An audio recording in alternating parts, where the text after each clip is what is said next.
இந்த ஃபீடரில் போட்டால் இறை சிந்தாதா, அதையும் தான் பார்த்துருவோம். ஹலோ மக்களே, எல்லாரும் எப்படி இருக்கீங்க? நல்லா இருப்பீங்கன்னு நினைக்கிறேன். ஆக்சுவலி நம்ம லாஃப்ட்ல 500 ml கப் தான் யூஸ் பண்றோம். இதுல என்ன டிஸ்அட்வான்டேஜ்னு பாத்தீங்கன்னா, புடிச்சதெல்லாம் சாப்பிட்டு மற்றது எல்லாத்தையும் கீழே ஃபுல்லா இறச்சி விட்டுறானுங்க. இது எல்லாமே வேஸ்டா தான் போகுது. இதை கண்ட்ரோல் கொண்டு வரக்காக பாத்தீங்கன்னா லாஸ்ட் மார்ச்ல பாத்தீங்கன்னா நம்ம ஒரு டியூரல் ஃபீடர் வந்து வாங்கியிருந்தோம். ஆக்சுவலி இது எப்படி ஃபிட் பண்றதுன்னு பாத்தீங்கன்னா, ஒண்ணுக்கு ஒண்ணு வலையில 3 ரோவை கட் பண்ணிட்டு கம்பியை மடக்கி விட்டு நீங்க டைரக்டா அப்படியே ஃபிட் பண்ணிக்கலாம். ஆக்சுவலி பழைய ஃபீடர் பாத்தீங்கன்னா கேஜுக்கு உள்ள வந்து வைக்கிற மாதிரி இருக்கும். இது வந்து கேஜுக்கு வெளியில மாட்டுற மாதிரி இருக்கும். ஸோ ஈஸியா வந்து மாட்டிக்கலாம்.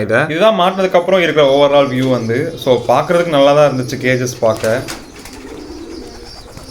ஆக்சுவலி இந்த ஃபீடரோட அட்வான்டேஜ் பார்த்தீங்கன்னா, கேஜை ஓப்பன் பண்ணாமே பார்த்தீங்கன்னா வெளியில இந்த மணிக்கே பார்த்தீங்கன்னா இறை வந்து போடலாம். ஆக்சுவலி இதில் டியூல் பார்ட்டிஷன் இருக்கனால ஒரு இதில் தண்ணியும் ஒரு இதில் இறையுமே நீங்கள் வச்சுக்கலாம். ஆனால் நான் ரெண்டுலேயுமே இறை தான் போட்டு யூஸ் பண்ணுறேன். இந்த ஃபீடர் மாட்டினதுக்கப்புறம் வேஸ்டேஜ் வரலையான்னு கேட்டால் வேஸ்டேஜ் வருது. ஆனால் இருந்ததோட பார்த்தீங்கன்னா 70% பார்த்தீங்கன்னா கம்மியாக இருக்குது. ஸோ மக்களே, இந்த வீடியோ பார்த்தீங்கன்னா சிம்பிளான யூசர் ரிவ்யூ தான். ஸோ இதோட இந்த வீடியோ என் பண்ணிக்கிற மக்களே. Stay tuned next video. Bye bye மக்களே.